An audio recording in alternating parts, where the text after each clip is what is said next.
Hello, everyone. Welcome into Yelling from the Couch. I'm Brent Humphreys, and we have the trio here today. Gordon Chatterton joins me, and Gage Berdovich once again. And we're here for the Pick'ems, Week 6 in the NFL. Fellas, how's it going? What a wild week last week of picks. It's any given Sunday in the NFL. You don't know from week to week what's going on. And, you don't know from day to day what's going on anymore. Guys, how's it going, y'all? I'm doing great. My team didn't lose or tie last week, so I'm kind of in the same boat. This is the first time I feel like the Steelers actually won the bye week in a while, so it's pretty nice. Yeah, so, let's go ahead and let's just start it off. And the Bengals make a big move this week, as some people may say. So I'm wearing this hat right here because when Joe Flacco entered the league in 2008, this was the Bengals logo. So we're going back a little bit here, guys. The Bengals trade a 5th-round pick to Cleveland for Joe Flacco and a 6th-round pick. Guys, what are your all's thoughts on this pick first? Gordon, I'll let you go first, Gage, and then I'll give my opinion on it afterwards. I hope history does not repeat itself from a couple weeks ago. Sorry, Brent. I said, though, Joe Flacco wasn't who beat us. It was Myles Garrett and that defensive line that beat us. But we did have 2 offensive linemen down on the right side. The guard and the tackle were both out. That does not help. But I hope he has a horrible game. Gage, what do you think? My first reactions when I saw the trade, I was like, one of 2 things is going to happen. This was before we knew that Flacco was starting next week. I was like, either Flacco's going to start this week and beat the Packers for the second time in just a few weeks, or Dylan Gabriel will start. Or sorry, not Dylan Gabriel. Jake Browning will start. And then Flacco will start on Thursday night against Pittsburgh and then beat Pittsburgh. So I really felt like either way, this was a lose-lose. And I feel like the latter part might still happen. But you wanted a new quarterback. You got one. Not who we thought it would be. Not Russell Wilson. Not Jameis Winston. But Joe Cool has entered again. So I recorded a podcast on Tuesday with Steve from Sports by Compy, and we talked a little bit about NFL stuff and talking about what the Bengals need to do, who they need to bring in, who I would like to see brought in. I was all on the Jameis bandwagon. Like, let's bring Jameis in. Let's have fun for the rest of the season. And then as soon as we're done recording, we get off of there. I put the podcast up, and I get a notification from Ian Rappaport. And I'm like, maybe is there an extra T in this name? Is this got to be fake? That's no way that the Bengals have traded for Joe Flacco. And then you see ESPN reporting it, Adam Schefter. And I'm like, oh, no, this is real. This is real life. Gordon texts me and says, hey, he beat the Packers. I was like, he was the quarterback when they beat the Packers. I would say that, but he was not the reason they beat the Packers. My cousin calls me and he's like, what the F are the Bengals doing? And I'm like, I don't know. I don't know what they're doing. I mean, I get they're trying to get a quarterback. They made a move. That's cool. But that guy, like, how many other options are there out there besides 40-year-old Joe Flacco? Okay, he was just benched from the Browns just a couple weeks ago. 2 touchdowns this season, 6 interceptions. I know he's got a little bit more weapons out here for Cincinnati, but it doesn't matter. We needed somebody with a little mobility back there to kind of move around a little bit with that offensive line, and we get Joe Flacco. What are we doing here, guys? Like, I don't get it. I don't get why you go for Flacco when you've got these other options out here that would be better served than Joe Flacco, and they go up. And did you see how they got him to Cincinnati? Did you all see that story? They didn't fly him a plane, which is cool. That's fine. He's come from Cleveland. He just was on a plane because he was in, London last week. You usually get a bye after London, but no, he's going to Green Bay now. But anyway, they go up and they get him in a car. They take 2 cars up there, one for his wife and him, one for his belongings. And he's talking on the phone to Zach Taylor the whole way down to learn the playbook. So we're not going to give you a little flight down here to Cincinnati, which is cool, but we're just going to give you 2 cars to get all your stuff, 2 cars from Cincinnati or from Cleveland to Cincinnati, because we're a first-class organization here, apparently. Hey, learn the playbook on the fly. Let's go, Flacco. What? Hey, I mean... And while he's in the car, Zach Taylor names him the starting quarterback for the rest of the season before he even gets... But you might not have to worry about that with the Cincinnati O-line. It might just be after this week, Micah Parsons might have 7 sacks and make Flacco retire after the game. So you might be back to Jake Browning come Thursday night. I'm lost. I'm lost for words here, guys. I just don't know. I don't understand it. Maybe he'll prove me wrong, but I just don't see how a 40-year-old quarterback who was just benched by the worst team in the AFC North 2 weeks ago is now your savior for the season. Well, if you want to look at this way, though, if he gets hurt, Vikings just released Desmond Ridder. Been there, done that. I bet he is more mobile. Yeah. Jake Browning's more mobile too, but I mean, he can't get the ball down the field. You could have had like Tyler Shuck or Hunter Deckers. There was better options. I mean, people was saying Russ Wilson. I just seen him throw a ball 15 yards down the field, or his receiver was 15 yards down the field, and he threw it 8 yards in the dirt. So I'm glad we didn't get that. But there's another guy over there that I would like to have. I mean, Anthony Richardson. I would have took Anthony Richardson at this point in time, guys. And we know on this podcast how much of an Anthony Richardson hater I am. But I would have took him at this point in time. I think we needed like a Red Rocket reunite with the Bengals. No.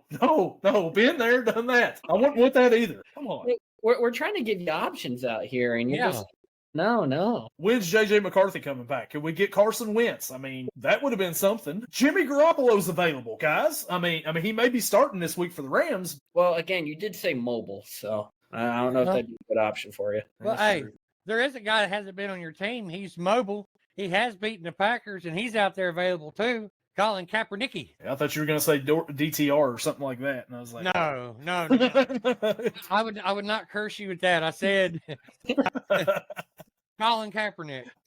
Isn't your guy from Pittsburgh, Kenny Pickett? He's available somewhere, right? Yeah, he's with the Raiders. Although if Geno keeps playing the way that he's playing, Pickett might be starting soon. So who knows? Yeah, I don't know. I just feel like there was other options out there besides Joe Flacco, and Joe Flacco is what they went with, and they're like showing that they're pressing on his name and his jersey and revealing it like on the Bengals official website and everything and official Twitter, like it's the second coming of Joe Burrow coming up here. And it's like, okay, just because they got the Joe name doesn't mean it's the second coming, guys. Like, settle. Well, you guys did say you were hoping Joe would come back for quarterbacks. Yeah, you're right. So I guess we got what we asked for finally for once. Yeah. You didn't say which Joe. Yeah, could have brought Joe Montana out of retirement for all you know. He would have probably been better. He's probably more mobile than Joe Flacco is right now at this point in time. I don't know. But Joe Namath is probably more. But so Cleveland's making deals this week. They traded them the next day, or today, I think, they traded Greg Newsome to the Jaguars for Tyson Campbell. So, I mean, swapping defensive players. Yeah, that one kind of surprised me. Neither one has had a good season so far in the first few games, but Greg Newsome, I think, is on the last year of his contract of his rookie deal. And Tyson Campbell just signed like a 3 or 4 year huge contract. I forget if it was this past summer or last summer. So that one I was kind of confused about. I thought Newsome was a good corner and better than Campbell, so I'm surprised Cleveland would just give up on him like that. I'm surprised Jacksonville, would, I don't know. I guess that's a good deal for Jacksonville, actually. I don't know. I don't know who wins that deal, really. Yeah, I don't know. I guess Cleveland was mad because he couldn't cover Justin Jefferson over the weekend. Well, I mean, that's easier said than done. A lot of corners would be traded in that case. Then the Raiders or the Ravens, they make a trade too this past week. They trade Oweh away to the Chargers out there. Are they starting to sell off some players over there? I mean, he had a pretty decent year last year, Oweh. Yeah, 10 sacks for Oweh last year, and a Ravens defense that is obliterated with injuries right now. And you're like, Oweh, you coming off a 10-sack season, possibly our best defensive player right now? Bye. Have a good career. I don't know, are the Ravens like all out? And I don't know why they would be. Like, they're without Lamar for a little bit here, but you would think you would want to try to keep your pieces together for when he comes back. Well, did I see that they signed CJ GJ this past week? Or did I just imagine that? Either one of y'all, did y'all see that? I didn't. He did sign with the practice. Yeah, I thought so. So, we've heard a lot about CJ GJ early on, in this summer. So, hey, maybe that'll help the Ravens out a little bit. That defense needs a lot of it. I did not hear about this until just now, and it makes me laugh. Very much. So, guys, the next thing I want to ask right here, have y'all ever ran wind sprints at midnight in Indianapolis? Just checking. If anybody has, just let me know. I haven't ran wind sprints anywhere. That's also a good point. Just checking. Because, you could get into some trouble doing that stuff right there if y'all ever have ran any wind sprints at midnight in Indianapolis specifically. Yeah, no, I mean, not Indianapolis, maybe another city in Indiana, but definitely not Indianapolis. I don't know if I would trust going down there. I might get in some altercation with somebody. Yeah, and when the guy's begging for you to start thinking of the butt fumble instead of being stabbed in the middle of a parking lot, you've got some issues. So what a crazy story that was, right? And what a weekend for Jets fans.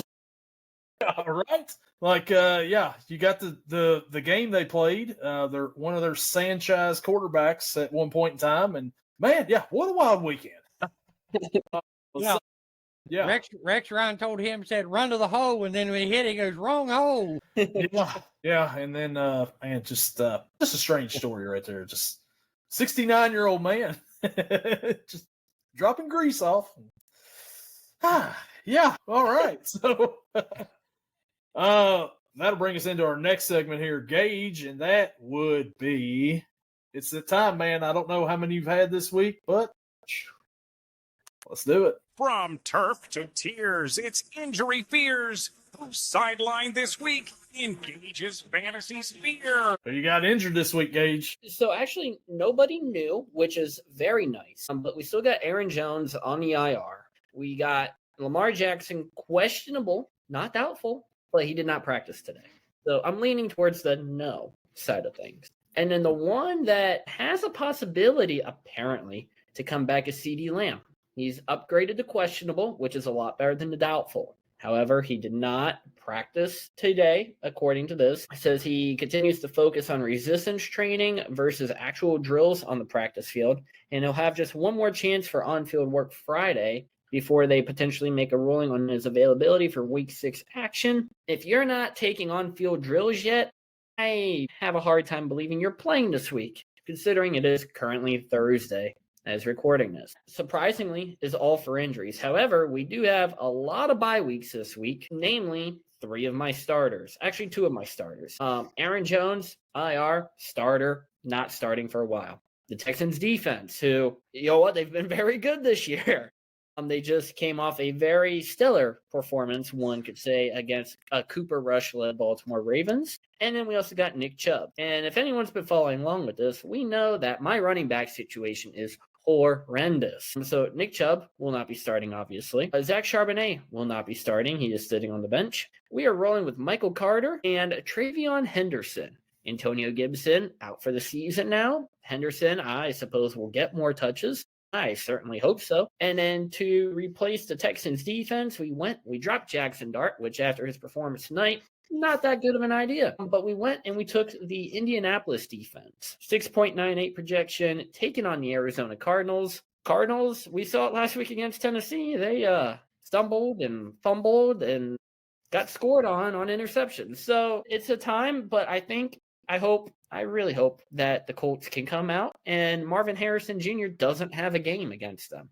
But it does suck starting Michael Carter and the team he's going against defense. Yeah, so not a lot injury-wise there for you this week. The only injury I've got on mine is Lamar and, of course, CeeDee Lamb. Other than that, I'm pretty healthy. I got Cam Scattaboo in there, and he had a pretty nice night tonight for me, so that's a good start for Thursday night for this week in fantasy. Gordon, you got any on yours there? Yep, I got one. Murray and Hampton. Oh, yeah, that's a big one. Yeah, I lost. Now, I dropped Jackson Dart too, but I picked up Wan'Dale Robinson. That worked out good. No, I left he was on the bench. Yeah, well, that would have helped out. All right. Yeah, it would have, yeah. Oh, well, so that is our injured segment here. Not a whole lot this week. Gage, we're doing better than last year so far in this on the injury. But yeah, knock on wood, fingers crossed that everything stays relatively healthy. I am surprised, Gordon, with Hampton out, that you didn't go for either of the potential starting running backs with the Chargers. Oh, no, I do got one. I put him on reserve. I've got Hampton. I got Haskins, Haskins, okay, yeah. Don't know who's going to be the starter for him, but they're going to split carries. So yeah, I've noticed a trend here, Gordon. I don't know. I don't want to scare you away with anything here, but Najee Harris, Omarion Hampton, Haskins all start with an H. So just be careful out there with that for the Chargers running back this year. Will do, buddy. Oh, and before we get into our picks and what we did last week, we're going to take a minute to talk to you about this episode of Yelling from the Couch is brought to you by Dubby Energy. If you're tired of feeling like a preseason backup halfway through your day, it's time to get in the game with Dubby. The clean energy drink made for gamers, athletes, and sports junkies just like us. No sugar, no crash, no jitters. Just pure focus and energy to get you through those late-night film sessions, long editing days, or Sunday afternoon meltdowns when your team blows a 14-point lead. They've got flavors like s'mores, tiger blood, purple Dub sauce, and my favorite, Grandpa's denture water, and many more. And they all hit harder than a linebacker on 4th and goal. Go to Dubby.gg and use the promo code YELLING. That's YELLING to get 10% off your next order. Dubby Energy. Be better. Be done. All right.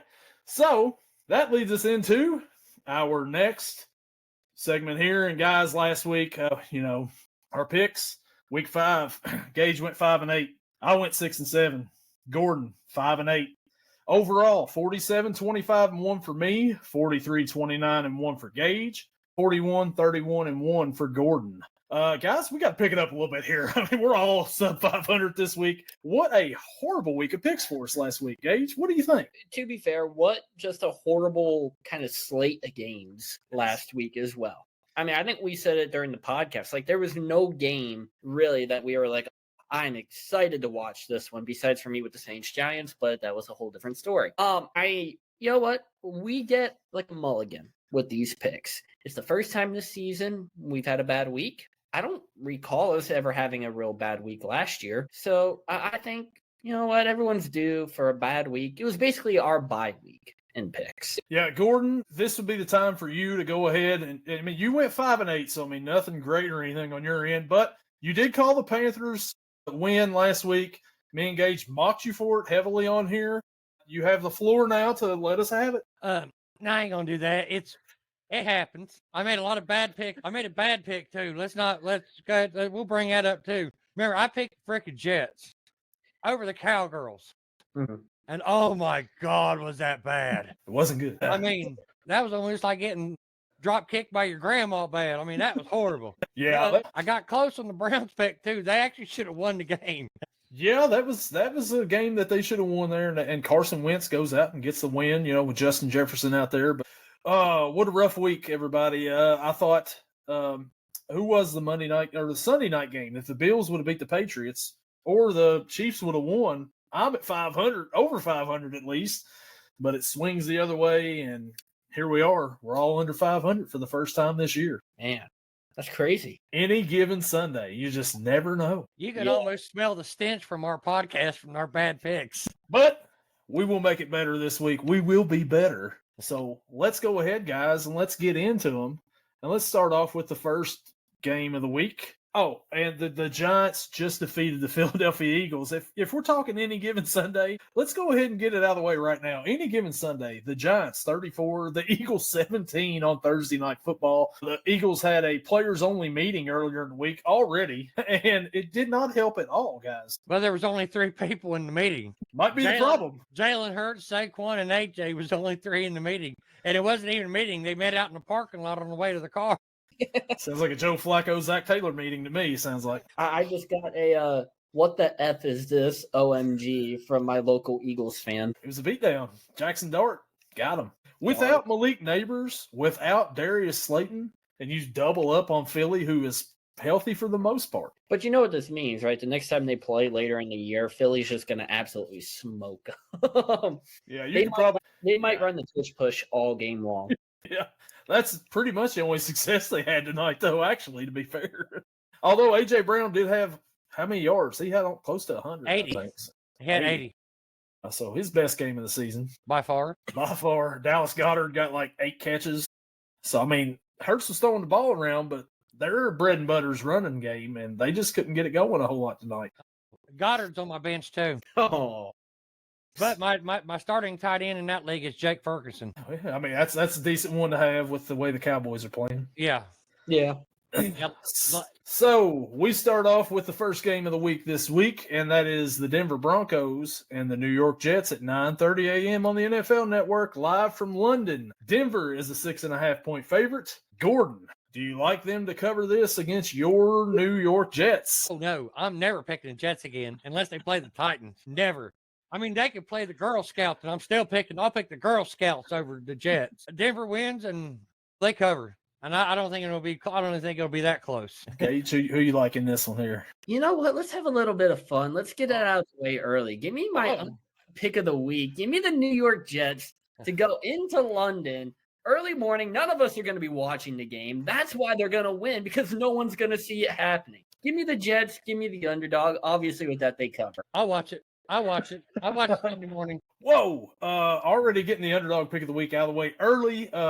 Gage, you do realize who's playing in this one, right? Just checking. Yes, but I also figured that they're not nearly as bad as the Cleveland Browns and Detroit Lions from years ago when they went just about defeated. So I figured they got to pick up a win eventually, and this will work out sometime in one of our favorites. The Denver Broncos defense has looked really good early on in the season, like we expected. We expected that defense to look pretty good. I mean, they got the reigning defensive player of the year and Patrick Surtain back there. On the other side, Bo Nix is starting to get things going now, finally. It took him a little bit to get going. He's got it going. On the other side, the Jets, you think we had something going between Fields and Garrett Wilson? And then, like last week, I don't know, Aaron Glenn, I don't know what you're doing over there, man. You're a defensive coach. I know the Cowboys got a really good offense, but, I mean, you got to put up a little bit more of a fight than that against them. I like the Broncos in this one. I think the Broncos cover. I think they win by at least double digits. So I'm rolling with the Broncos here in London. I also think the Jets get their first turnover on defense of the season this week. Yeah, how are you a defensive coach, head coach, and you don't have a turnover through 5 weeks of the season just accidentally? Yeah. You know, come on. All right. Our next game we'll go to is going to be a 1 o'clock matchup, and that'll be the Arizona Cardinals travel to Indy to face Indiana Jones and the Indianapolis Colts. 1 o'clock on Fox. Indy's a 7.5-point favorite.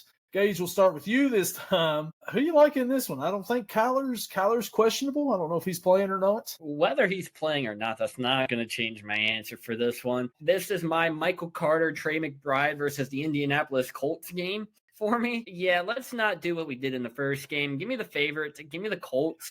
And 7.5. Cardinals like to keep things kind of close. I'll take the Colts win, but the Cardinals to cover. Gordon, what do you like? Well, when I first looked at this game, the Colts were 6.5, so the line moved again. Probably because Kyler Murray's questionable, might be out. But I got the Colts winning. But I think I'll go with Gage. I don't think they'll cover. They would have at 6.5, but I think they're going to win by 7. I think they won't win. They'll win by 7, but they won't cover the 7.5. Guys, before I get into my pick here, let's talk about the Cardinals game last week, right? How do you go 72 yards on a run, and before you make the end zone, this is the battle of the two teams that just threw the ball away before they got in the end zone, right? Mitchell did it last week. DeMarcado did it this past week. They're playing each other this week. I bet it doesn't happen this time. But how do you go that whole time and do that? Keep Tennessee in it a little bit. Then Cam Ward comes in the next drive when they're down 9. And they fumble the ball. They kick it around a little bit. And Tyler Lockett just ends up with it in the end zone. Like, what a company of errors that was.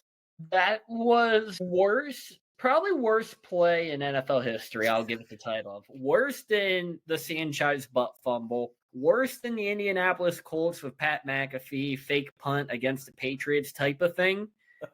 How do you do that? You intercept the ball like, all right, and then fumble it. It felt like 15 yards backwards into the end zone, and somehow Tyler Lockett's right there, and he's like, mine. Johnny on the spot. Was you getting ready to say something, Gordon, there? That's what I was getting ready to say. I said, how in the world do you intercept the ball, fumble it, kick it 15 yards, and it's covered by somebody else? Yeah, the opposite team. Yeah. And the Colts are back on track. The only loss so far was the Rams, and they were close in that too. If Mitchell doesn't fumble, who knows, right? So I like the Colts in this one. I think they're going to cover here. I think they win by about 10 because I don't know if Kyler's starting. I can't even tell you who the backup quarterback is for the Cardinals right now. Who is it? Jacoby Brissett. Okay, Jacoby Brissett. There's a quarterback I may have taken over, Joe Flacco.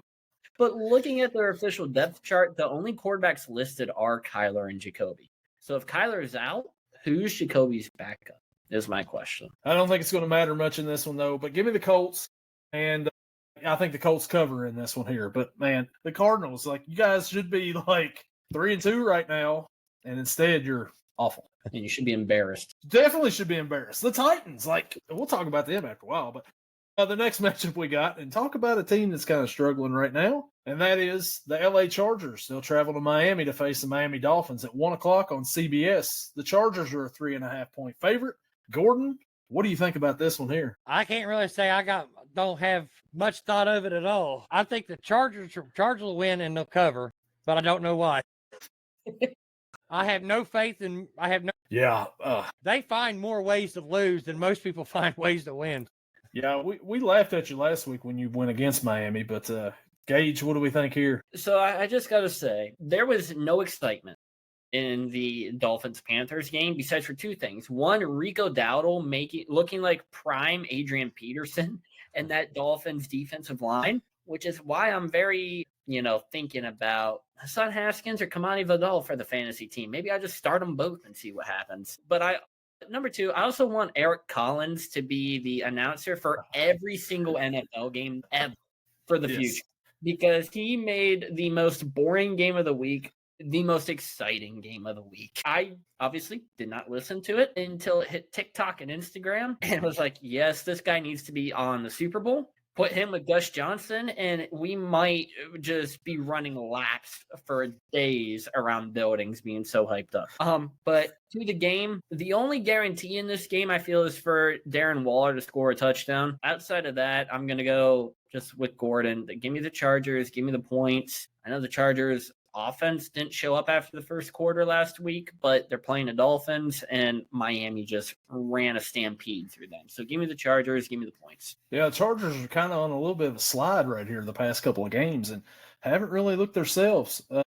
But they make a trade this past week. They get away on defense, but I don't think that's going to help much on the offensive side. They lose Hampton, which is a big loss, but they're going across country, early game. Does that matter? I don't think it does. The Dolphins last week, should have beat Miami or should have beat Carolina. They was up 17-0 and completely blew that game. Like you said, Darren Waller's just about guaranteed for anytime touchdown now. Welcome back to the league, son. He's playing really well. Stepping up for Tyreek being out. Jalen Waddle had a pretty big game last week too. They got the weapons over there. Like Miami's got the weapons to do some stuff on offense. They just can't get it done. I think the Chargers win this one too. I'm with you guys on this, and I think that the Chargers will actually cover this. And what should be, we still won't figure out what the Chargers are after this game, I don't think. No. Our next matchup, we've got the New England Patriots coming off of their big win at Buffalo, traveling to New Orleans to face the 1-4 New Orleans Saints at 1 o'clock on CBS. New England is a 3.5-point favorite on the road. Gage, you like another upset here? I mean, I don't know what I could really call an upset in this game. Obviously, the Saints winning would be the bigger upset, but I think the real upset is just having these two teams play each other. The Saints last week against the Giants, finally getting a win, 26-14 over Dart, Scatterbo, and company. Pretty nice. I think I hyped up the Giants a little bit too much on this podcast last week, just to be shut down by. Yeah, thank you. I appreciate the tiny finger gesture. That was nice. But to be shut down by Spencer Rattler, Rashid Shaheed on an electric 87-yard touchdown that I did not get any points for because he was sitting on the bench. But the Patriots, like you said, beat Buffalo, and what was probably the most surprising event of the week. I'm going to go with the Patriots, but I don't feel good about it. Like, give me the Patriots, and I'll take them to cover as well. Gordon, what do you think here? I got the Patriots covering. I like the way they played. I like the way Mike Vrabel's got the team playing. The defense is actually playing like they've actually got a backbone and they've actually got some fire in their butt. I like the Patriots to cover. I'd even go as far as saying by more than 7. I think Spencer Rattled is going to be just that. I know I changed his name to Rattled, but whatever. Hey, the Saints, nobody can explain how they won that game last week there. The Giants got up early and then didn't do anything the rest of the time. Gage's guy, Rashid Shaheed, I'm pretty sure he's on your bench somewhere in fantasy, right, Gage? Had a big game. They played pretty good, though, the rest of the time, the Saints did. The best they've looked all season. They looked pretty good the week before against the Bills, but the Bills kind of pulled away late. The Patriots coming off of a big win will be a letdown coming into New Orleans. I don't think so. I don't think Vrabel will let that happen. Vrabel's a really good coach. Like you said, defensively, he's got them going pretty good. Running back, I still feel like you got to get Travion Henderson involved a little bit more than what they are. Maybe they will now that Gibson's out. Yeah, Gage shaking his head because fantasy reasons. But can we also say booty rocking everywhere last week? He had a pretty good game for New England Patriots.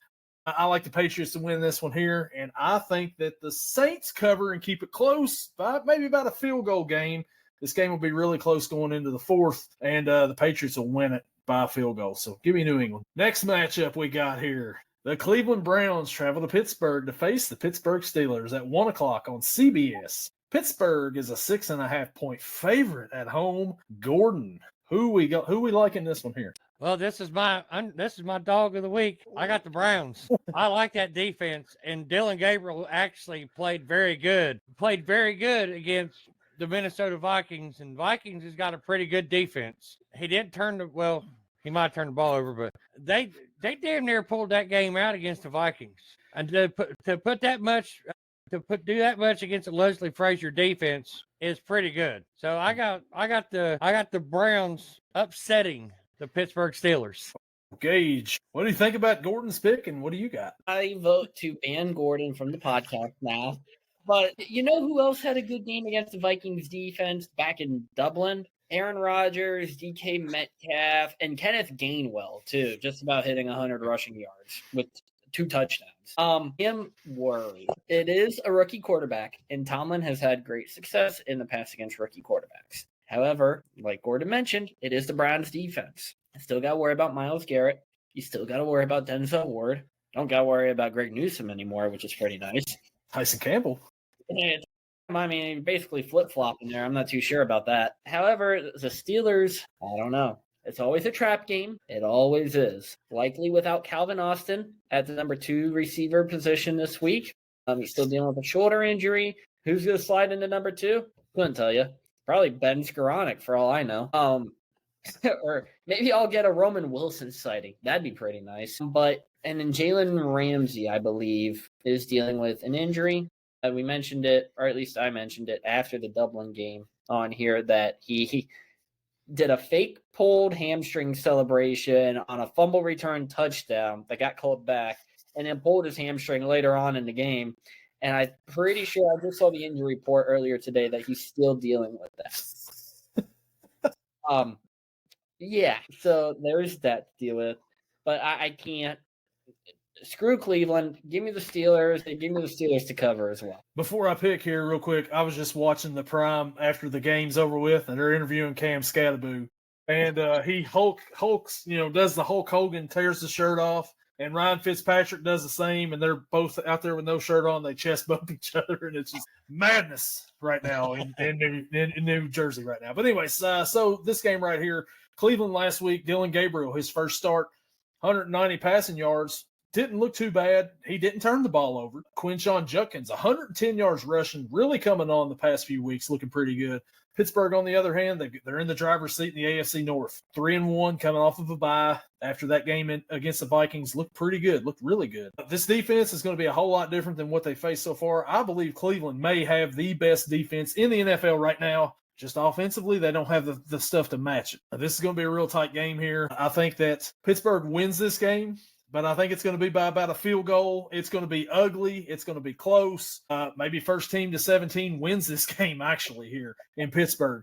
But if you want to see, a sloppy game here, hard-nosed defensive game, not much offense, this is a game for you. Check it out, 1 o'clock Sunday. But, I've got Pittsburgh here. I will bring one thing up. You brought about Aaron Rodgers had a good game against Leslie Frazier. He's also seen him quite a lot. Brian Flores. Yeah, Brian Flores. Sorry. I keep saying Leslie Frazier. Yeah, he was over there for a long time, too. Yeah, but he's seen Brian Flores a lot. There ain't a defense Aaron Rodgers hasn't seen at least 5 times. No. Yeah. And this may be one of the better ones he's seen this year. Oh, yeah. That's why I'm holding out a lot of hope for this one. If it was still Kenny Pickett, I'd be like, Cleveland. All right, next question. Gage is all in on the Aaron Rodgers bandwagon right now. And he should. He's got the jersey in the cart, ready to hit checkout, but he's just waiting. He's just waiting just a little bit longer, but he's there. As soon as the first playoff game is won, or if they get the number 1 seed and have the bye game or bye week, putting in my credit card information and it will be delivered before the next game happens. He's got credit card information in there now. Don't let him tell you any different. He just got to hit place order, and that's all he's waiting on. All right, so our next 1 o'clock matchup. Oh, man, there's a little bit of story around this one here. The Dallas Cowboys travel to Carolina to face the Carolina Panthers at 1 o'clock on Fox. Dallas is a 3.5-point favorite. But will Jerry Jones remember Rico Dowdle when he comes into play here, Gage? If he does, Jerry Jones might get fined another $250,000 for some gestures that he might throw towards Dowdle's way. Yeah, just some hand waving.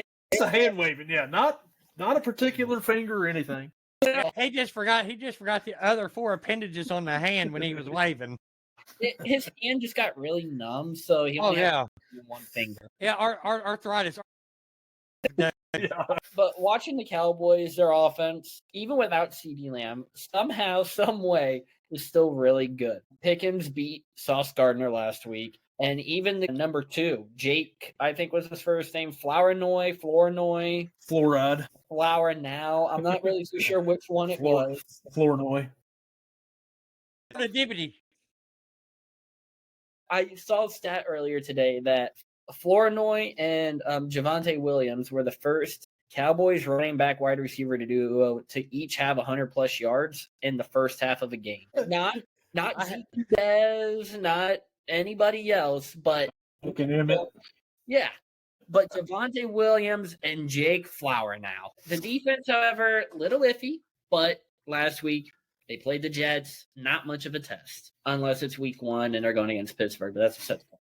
Panthers, you put up 200+ yards with Rico Dowdle, as Eric Collins said it. But can you really hold on to it? I don't think so. Give me the Cowboys, and I'm going to take them to Gordon. Panthers are at home. Panthers are undefeated at home. I got the Panthers. For real, I do. I mean, it's kind of like I struggle taking the Cowgirls unless it's a 100% solid. I know they're going to win. If there's any doubt, I'm going with the other team. I just don't like them. So I don't know here if Gordon is just going against the Cowboys every week or if he's doubling down on the Panthers winning at home like he did last week. We mocked him last week. I ain't mocking him this week because it could happen. Rico Dowdle, after the game, he said, Jerry Jones didn't even know who I was. He's going to know who I am after next Sunday. So, hey, revenge game for Rico. I don't think so. Dallas's offense has looked really good this season, like you said, with CeeDee Lamb, without CeeDee Lamb. Doesn't matter. Why are you putting him at running back when you do have him in there? Have him as a wide receiver because that's what he is. Javonte Williams has looked pretty good rushing the ball.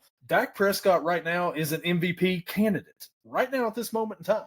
Now, that defense, I mean, they're going to give up a bunch. You take the over in any game you got with Dallas in it right now. It's going to be an over because they're going to put up points on anybody. If they could put up 40 on that Packers defense, who is elite, they could put up points on anybody. I like Dallas in this one to win. I think Carolina's going to cover that 3.5 though, because I think Rico's going to have a pretty big game too. Because I don't think Dallas has got much of a defense, but they're going to outscore the Panthers in this one. And are we sure it's not going to end in a tie this week? I don't know. Anybody want to pick a tie while we're here right now? Anybody? Gordon? No. No ties on this one. We hate ties. We do hate ties. I told you my solution on how to fix that. Yeah, that's what I was saying last week on the podcast. I was like, but I told you, I was like, in that game, though, your Packers would have lost. Oh, no doubt. We got our asses kicked. Yeah, Brandon Aubrey would have definitely kicked the field goal there the longest. But anyways, so nobody picking a tie on this one, so we'll move on to the next one. And this one could be a good one right here. That is the Seattle Seahawks travel to Jacksonville to face the Jacksonville Jaguars. 1:00 on Fox. Jacksonville's a 1.5-point favorite. Gordon, how many times is Trevor Lawrence going to trip and fall before he gets back up and rolls into the end zone? Well, he wouldn't have made it if Chris Jones hadn't stopped. He was sitting there scratching his butt, I think. Yeah. But I've got the Seahawks going across country because that offense is actually moving. And no one's figured out the answer to covering Jackson Smith and Jigba this year. Ohio State alum. Emeka Ibuka, Ohio State alum. He's not on that team, but you get what I'm saying. We'll get to Travion Henderson, Ohio State alum. Justin Fields, Ohio State alum. Hey, I don't care. I'll say it. Garrett Wilson. Anyways, there's a lot of them. There's one in New Orleans, too, but he's got a shitty quarterback and can't hardly get the ball. So Olave. But I got the Seahawks going across country. Yeah, of course they're going to cover because they're dogs. The Road Dogs. Gage, who we like in this one here? I think that stumble play last week was actually a designed called play, kind of like what the Lions had last year on the fake stumble, and then Goff just tossed it downfield to Laporta. Except this week, Liam Cohen was like, listen, guys, we're inside the 5. Trevor, you fall and run. And that's exactly what happened. So I think it was just all part of the plan. And then afterwards, Cohen went Duval. But I don't think it's going to happen this week. Even the Seahawks in this one was mentioned. Jackson Smith and Jigba is Calvin Johnson this year for some reason. And I think it's going to continue, especially if he's matched up with Greg Newsome. Guys, this scares me right here because I'm on Seattle's bandwagon too right here, guys. That game last week with the Tampa Bay Buccaneers and Seattle was an entertaining back and forth shootout. Fun game to watch. Sam Darnold, we all said he's a system quarterback. He's a product of the Viking system. He's out there proving this year that maybe not. Maybe he just took him a while to get going. He's played pretty good. Kenneth Walker has played well. Charbonnet, Smith and Jigba, A.J. Barner coming out here and catching touchdown passes every week. For them, Jacksonville had a big win against Kansas City. They put up a bunch of points. Trevor Lawrence's birthday. Design play or not, I don't know on that. But Chris Jones, like you said, he took the play off, just laid down, whatever. Hey, I'm just going to go over here and hang out. Oh, look, he's still down. Oh, no, he's back up. Oh, well, who cares? Let him go on into the end zone. But I like Seattle in this one too, guys. Like I said, this kind of scares me a little bit. We're all picking the road dogs here, Jesse James, to win this one. So give me Seattle as well. And, of course, Seattle covers because they're the road dogs. The last 1 o'clock matchup of the week. The L.A. Rams travel to Baltimore to face the Baltimore Ravens. 1 o'clock on Fox. The Rams are a 7.5-point favorite at Baltimore. Gage, what do we think here? The Ravens proved last week that Cooper Rush probably not the answer.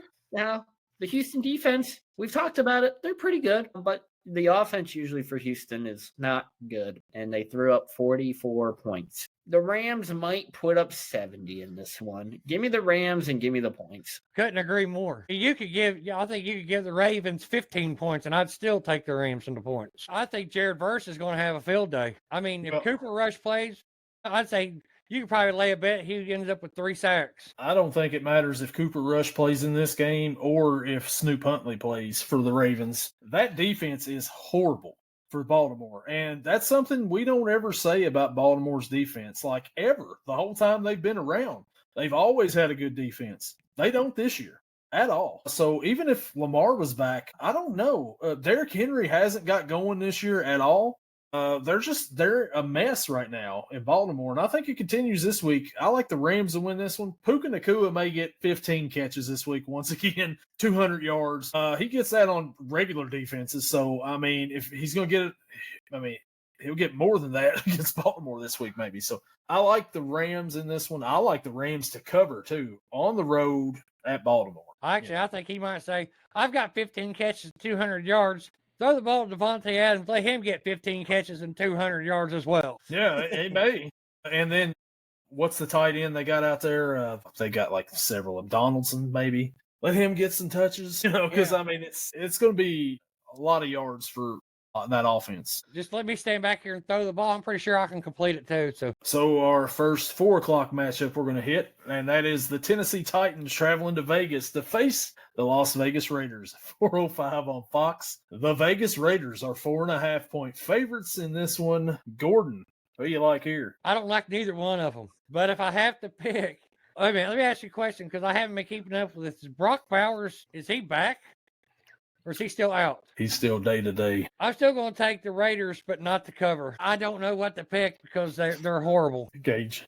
I have to agree. I'm in the same boat. I would prefer to just skip this game in general and just act like it doesn't exist. Brock Bowers does change it a little bit much from Brock Bowers being out. With Brock Bowers being out, let's have a little bit of fun again. Let's go with the Titans. They picked up their first win last week. Let's make it 2 in a row, and Cam Ward starts, getting a huge ego, and then he gets brought back to earth next week. Give me the Titans. Oh, man, so the Raiders last week just got dog-walked at Indy. Looked horrible. Geno Smith's leading the league with 9 interceptions so far through 5 games. Not good. Pete Carroll's over here wondering why he came out of retirement to coach the Raiders at this point in time. Ashton Genty's not been so bad the past couple of weeks, but you're still getting beat by 34 points on the road.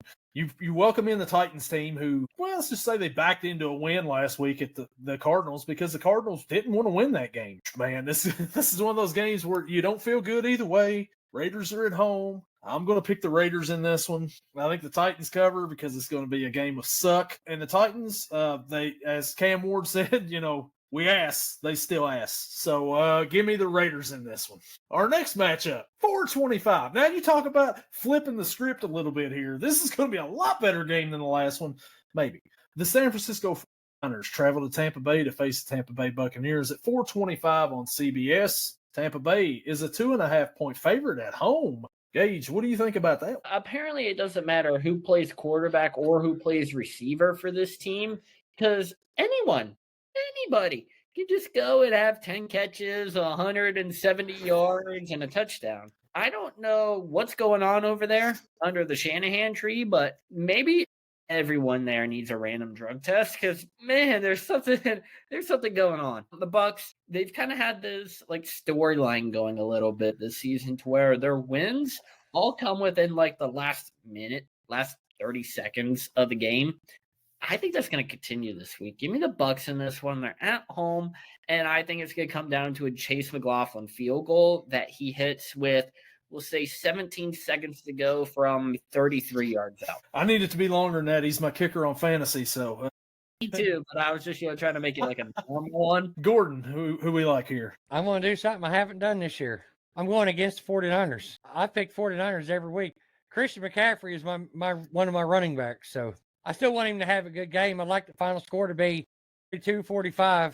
Could be. And Christian McCaffrey scored 6 touchdowns, so that would help me out a ton. But no, I think the Bucs will cover because they're going to win by 3. Yeah, I like Tampa Bay in this game too. Emeka Buka is my wide receiver, so I would like for him to continue his Rookie of the Year campaign. Baker Mayfield, guys, dark horse MVP candidate here too. I mentioned Dak Prescott earlier. You got to throw Baker Mayfield in that category too as well right now. Yeah, I would say so. Baker has definitely matured, you could also say, from his time in Cleveland. We all know Baker has turned into basically this franchise quarterback. He's now on his 4th team, I think it is.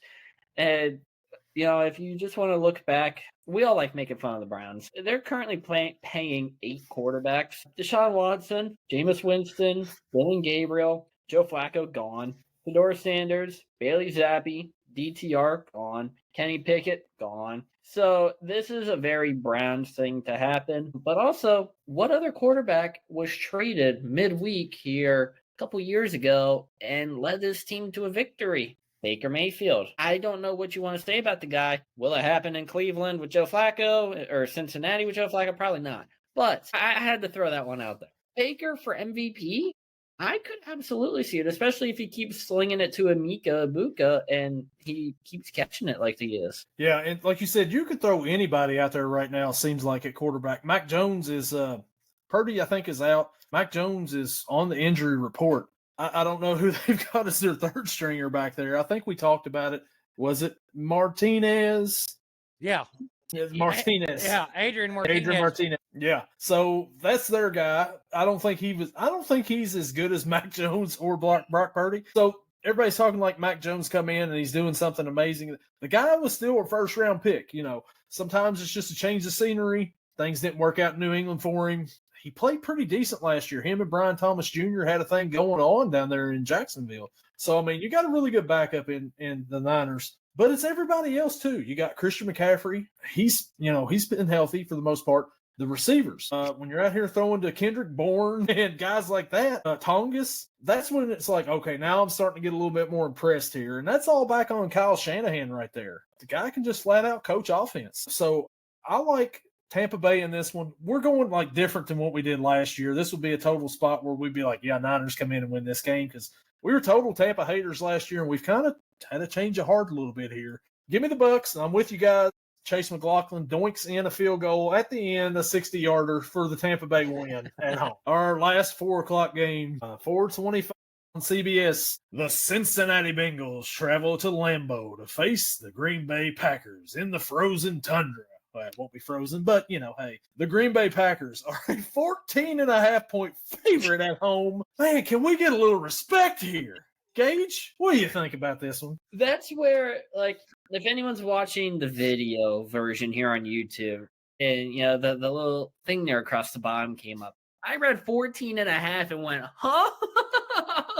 That is one of the biggest lines I think I've seen. However, I feel disrespected earlier in this podcast. I think what's going to happen is Joe Flacco is going to come to Cincinnati, and he's going to learn this playbook very quick. He has all the stuff packed up, he moved, and then he's going to turn around, get on the team plane, fly to Green Bay for the second time this season. Give me the Bengals in this one, and obviously give me the points as well. All right. Upset underdog pick of the week by 4. Gordon? Yeah, he said that first pick was his upset of the week. No, that would have to be the upset of the week. Well, the first one was the upset pick, and so there was a disrespectful pick on this podcast. Hey, I didn't disrespect your team. I just said I thought Cleveland was going to win. I get your point. It is the Browns and Steelers. You know who I'm taking. Out of sheer, I mean, even that one year, me and you talked about whenever they had a horrible year, when Aaron Rodgers was injured and Brett Hundley and all them was our starting quarterbacks. Our only win that year after he went down was we barely beat the Browns. I still took the Packers every week. I got the Packers. So, guys, this right here, Joe Flacco coming in, got his new jersey, barely knows the whole team right here. Old man Flacco, Unk, as they're calling him, I believe now. Maybe I just said that. Going up to Green Bay, he learns the playbook fast, is what Zach Taylor says. Okay, Green Bay's defense. Now, here's an interesting stat. The Green Bay Packers traded for Micah Parsons early in the season, right? Micah Parsons has 4 solo tackles on the year. Jamar Chase has 5 solo tackles. I mean, who's Travis Hunter here? I mean, come on, the two-way player here. Anyways, that's not a good stat to have for your star wide receiver. I think the Bengals will look better than they have in the past few weeks. I know that Packers defense is really good, but I think Flacco's a better option than Browning. But I think Green Bay wins this game. But I think the Bengals cover.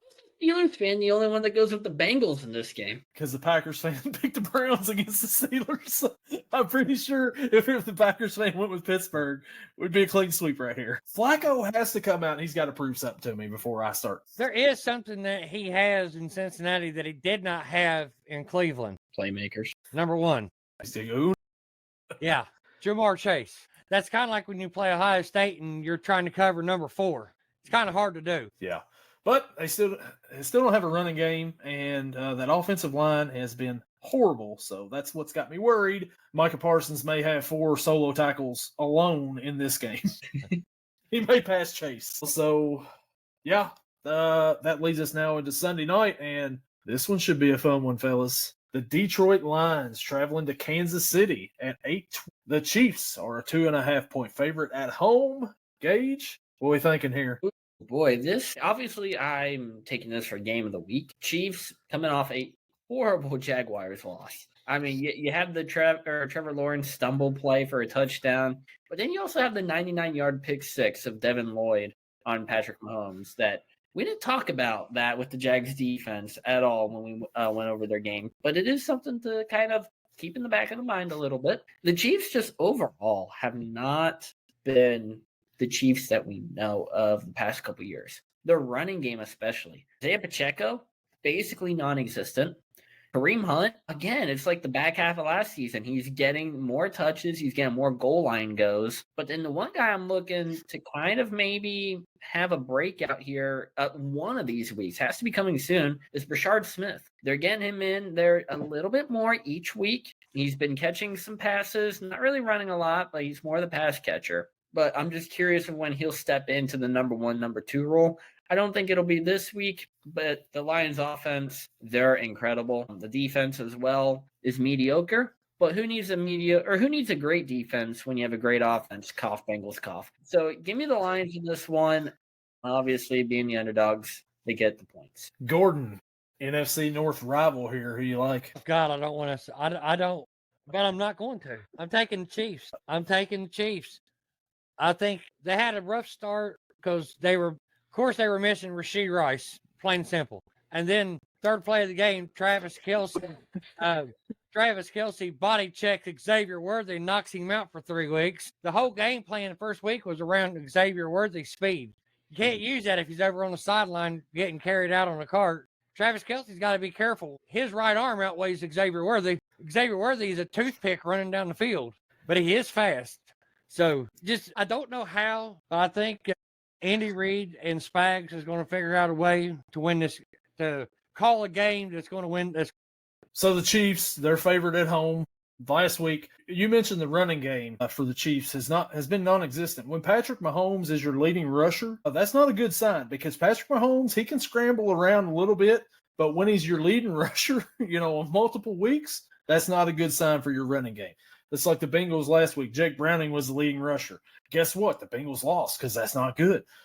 Xavier Worthy, he's still kind of getting back into things. They got the ball to him 6 times last week. He had 42 yards passing. There's kind of little screen passes here and there, little jet sweeps and stuff, trying to get him out in space. The Jaguars did a pretty good job against him. Tyquan Thornton has been a, pretty good revelation for the Chiefs this year, coming out of nowhere. I mean, was he on the Patriots practice squad? And then now he's out here leading the team in receiving. On the other hand, the Lions last week, David Montgomery's out here throwing touchdown passes, rushing for touchdown passes. And, I mean, they're playing with the Bengals. They're toying with the Bengals. 28-3 is what it was. And then the Bengals kind of, hey, we're going to make it a game here in the fourth quarter. Not really even that close to think about there, but I think the Lions go into Kansas City here, and I think the Lions get an upset. Give me the Lions on the road. I think that offense is going to continue to be good. This should be a good, fun matchup to watch. I think a lot of points are getting scored in here. I don't know what the over is. I didn't see, but I'm taking the over in this game right here. And now we head to Monday night. 2 games on Monday night this week. 7:15, the Buffalo Bills, coming off their first loss of the season, travel to Atlanta to face the Atlanta Falcons. 7:15 on ESPN, the Buffalo Bills are a 4.5-point favorite. Gordon, who you liking here? I'm going to call for a Bills bounce back game. They're going to win, they're going to cover, and they're going to cover by a lot. I thought the Falcons were going to be halfway decent because I figured they would figure out a way to use Kyle Pitts. Now, they did use him a little bit, but not nearly as much as they're going to need to. Bijan Robinson's a good running back, but James Cook is a good running back, and Josh Allen is a way better quarterback than what they got. So give me the Bills, and I said they're going to cover by a lot. The dome is not really a home field advantage. It's a dome. Gage, do you like Penix and the boys over there, or? No, I got to agree with Gordo on this one. I think Bill's going to get back on track, score a lot of points, and the Falcons are going to continue some misery. Give me the Bills. Give me the points in this one. The Falcons, as you said, they haven't got Pitts going. They haven't got Pitts going his whole career, to be fair. We don't know what the Falcons are this year. Are they a good team or are they a bad team? They got shut out to the Panthers. Then they beat the Commanders, I know, without Jaden Daniels. Buffalo, they're coming off of a loss. They're not going to be too happy. You just kept feeling like the Buffalo Bills, Josh Allen, they're on this drive here. They're going to come down. They're going to score. They're going to take care of it. Game's going to be over with. They're going to put the Patriots away. It never really happened. James Cook had 49 yards rushing. Josh Allen led the team in rushing, which, okay, that's a little bit different than if, Jake Browning leads your team in rushing, right? It's a little bit different right there. Josh Allen's the better quarterback. He's got the better weapons. They're going to be mad, looking for revenge on the road. I think they bounce back, get the win on Monday night. Give me Buffalo. Give me a Buffalo cover, too. I think they win pretty good amount here. And that leads us to our finale for the week, and that is the Chicago Bears traveling to Maryland to face the Washington Commanders at 8:15 on ABC. The Commanders are a 4.5-point favorite. Gordon, what do you think here? Bears coming off a bye week. They had a pretty good game against the Cowboys a few weeks ago. I'm not saying they're going to win, but their offense is really good. And they did damn near stop Dak Prescott. He couldn't hardly do nothing. So I would say because of Jaden Daniels and the way he could run, I got the Commanders winning, but they will not cover. It will only be a field goal game. Gage? I'm in agreement. Commanders field goal game, but I think it's actually going to be a really good game.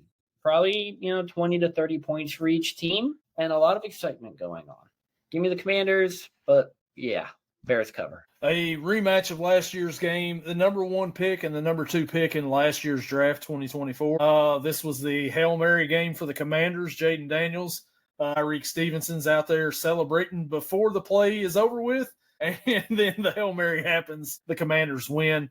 I think that the Commanders are probably going to win this game too. I think it's going to be a competitive game here, though. The Bears, they're coming off of a bye. Daniels is back for the Commanders. They looked really good against the Chargers last week. And what about Bill Merritt out there having a really good game for the Commanders? You see why they traded away Brian Robinson Jr. He had over 100 yards, 2 touchdowns, looked really good. His name's Jacory, but everybody calls him Bill for whatever reason. It makes perfect sense to everybody in the world. But I think it's going to be a really good game. It may come down to another Hail Mary. I doubt it. But if it does, I would say Stevenson's probably not going to be celebrating before the play's done. Give me the Commanders in this one. And I think that I think the Bears cover too. I'm with you guys on that. So, yeah, so there's the games for the week. And buys, the Minnesota Vikings and the Houston Texans are off this week. Only 2 teams on the bye, week 6. Guys, what do we think about it? Well, I got this. Mr. Bill, I did pick him up in fantasy, so I got him starting. So, yeah, I win a big game, yeah. I think it's going to be a good week of football. Yeah, there's going to be some clunkers in the middle there somewhere, but I hope we all don't go 6 and whatever. I mean, I think it kind of looked like if people was watching us, they probably looked at these guys suck. And hey, if we do suck again, call us out on it. I'm good with criticism. I love it when you guys get on here and comment whatever to us. I can take it. I can take the criticism. I'll come back at you and be like, look, we'll come back next week, maybe. We got Joe Flacco as our quarterback. So, and you know what, going off of that, depending on, what your comment is about, you might even get a reply. Hey, who knows? Probably from me, but hey. Yeah, we had a comment last week where it said Bengals and the Steelers. And I was like, yeah, what about it? And then he's like, Bengals got Flacco today. And I'm like, I was like, nice comeback, guys. But yeah, so next Thursday, the Bengals travel to Pittsburgh to face the Pittsburgh Steelers. And man, we'll see how Sunday goes first to see if that's even worth anything or not. I'm scared for that one. Like I mentioned it earlier on, I will be at work during the game, which sucks even more. But I know that I'm going to be like, dealing with customers and stuff and just going, let's go, or what are we doing? And either way, I'm looking forward to it. It'd be a perfect time for us to just live stream. You could live stream, I'll watch the game here. You be there working with the phone there, watching the game, and live streaming at the same time. I think it would work out really well. Yeah, I'm sure that would not go horrible at all. We'll see how things go this Sunday. Should be a good slate of football here. There's a few good games up. I think the game of the week is actually the Niners and the Buccaneers. I think that's what I'm going to go with as my game of the week. Gordon, what do you think your game of the week is going to be? Actually, I think the game of the week is going to be Monday night. Commanders game. Commanders and the Bears. Engage. I'm going to go with what I said earlier, Lions Chiefs. Yeah, so I think there's 3 really good games right there. There's another game of the week we didn't even mention. Yeah, but the problem is it's a WEAK week. It's the Raiders game. Game of the week. And before we get off here real quick, let me just mention right here that the UFL, we haven't covered it much on this podcast, but starting next spring, we're going to get into some UFL, right? We got a DC Defenders fan here, and starting next spring, we will have the Louisville Kings in the UFL. Let's go. Gives you a team to root for now. Gives me a team to root for. Even if you don't like the logo or the colors or the name. Right. It's still a team. Yeah. 3 teams moved, didn't they? Yes. One of them's moving to Columbus. Columbus Aviators. Yeah. The Dallas Renegade, or the Houston Renegades coming from Dallas.